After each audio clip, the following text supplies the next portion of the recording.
Pastor Raabe. I'm here with my friend Timid. You remember him, Timid the Toad? And we are going to read you a story today from Matthew's Gospel. In fact, it's the same Gospel that we're hearing for the sermon this week. And the story is called 8 Bags of Gold. And here is how it goes.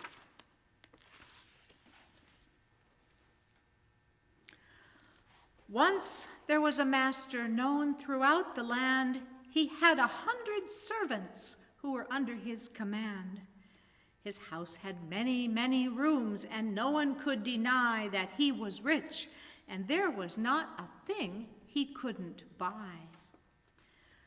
One day the wealthy master had important news to tell, so he called his 3 servants with a shiny silver bell. The servants started running when they heard the master's call. Until they reached the master's room, they didn't stop at all. They found the master waiting, and they noticed at his side a massive heap of precious gold tied up in bags of hide. Hide is like leather. Ahem, the master cleared his throat. I've called you here today to tell you that I am about to travel far away. The trip will be a long one, so I think it's plain to see that someone surely has to keep these bags of gold for me. I've thought and thought for many days, and now I've hit upon the answer to my problem. You will keep them while I'm gone. He pointed to the servant who was standing first in line.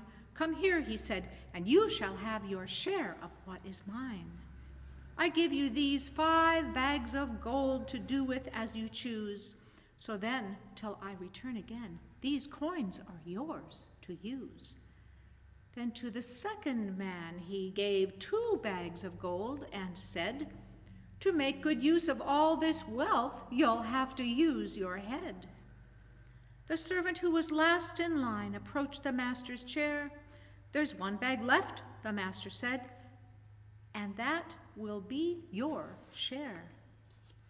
Now go, but don't forget, when I return, I want to see what faithful stewards, that means caretakers, you have been in using it for me. The servants made a bow so low their foreheads touched the floor. Like this. That's right.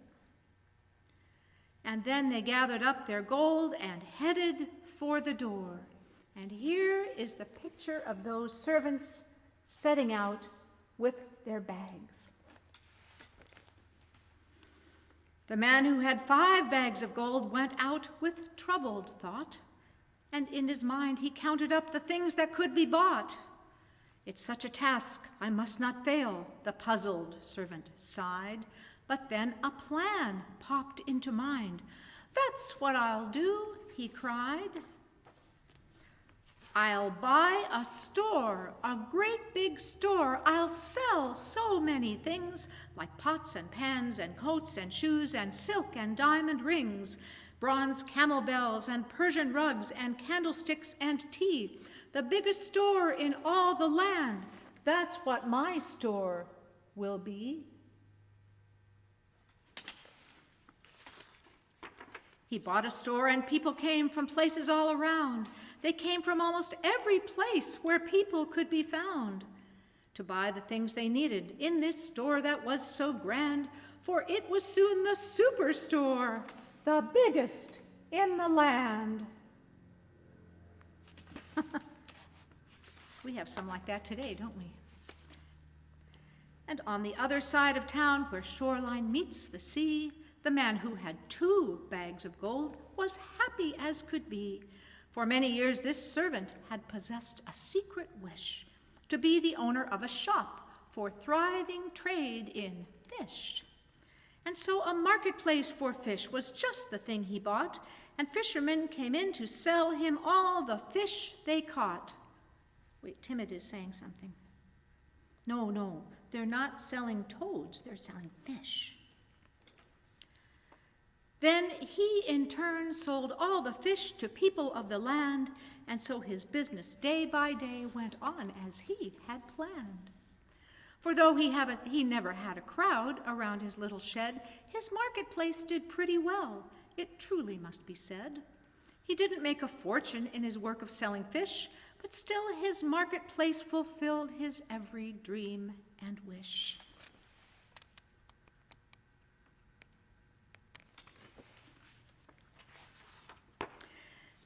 Now, ever since his master had departed on his way, the man who had 1 bag of gold had worried night and day. "Oh dear," he cried, "the gold I have is such a small amount. The coins my master gave to me take little time to count. If I should use it, I might lose it. That would be the end. I think he trusted it to me to hide, but not to spend." And so that night he took his gold, and quiet as a mouse, he headed through the darkness to an old abandoned house. Beneath the cellar floor he hid the bag of gold, secure. No one will ever find it here, of that I can be sure. Here's the picture. Can you see that? How deep the gold is buried way down there, when nobody can ever find it. Then up the stairs and through the door into the night he ran. That spooky house, he panted, would sure scare the bravest man. The master then returned to town and called his servants 3. "What have you done while I was gone? I cannot wait to see." The man who had received 5 bags with pride stepped up and said, "I bought a store, and now I have 10 bags of gold instead." Then the man who owned the shop down by the ocean shore, "You gave me 2 bags of gold, and I have gained 2 more." "How wonderful," the master said, "and I am pleased to tell that you have—" I'll do that page again. "How wonderful," the master said, "and I am pleased to tell you both that you shall have more gold because you did so well." He's very happy with them. The man who had 1 bag of gold came forward then and told how he, to keep his treasure safe, had hidden all his gold. "Beneath the ground I buried it and left it till today, and here it is, the same amount as when you went away." "You foolish servant," cried his lord, as angry as could be, "that you weren't brave with what you had does not go well with me. I wanted you to use it, not hide it in a hole, to do the very best with what you had. That should have been your goal." The sad but wiser servant knew he'd made a great mistake. The master's gold was given with a task to undertake. His job was not to hide the gift, but use it as best he could. And if he failed, the master would, no doubt, have understood. And here you see the end of the story. The master is very happy with the 2 servants who used their gold to make more, and not with the one who hid it. And what do we get from this story? Well, God gives each of us gifts.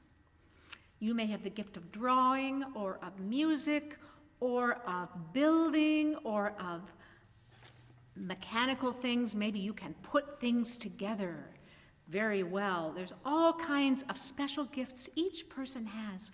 God gives us those to use them for the world so that we can help the world grow in its love of God, not to keep the gifts to ourselves. If you have the gift of music, would you just hide in your room and play your guitar and never let anyone listen? No, you would share it with people and make them happy and share that love of Jesus that is in your heart. So take the talents that God gives you and use them for the blessing of the world. Let's say a prayer. Dear Jesus, we are so grateful for everything you give us. Help us to use it so that others may know your love. Amen. Thanks for joining us today.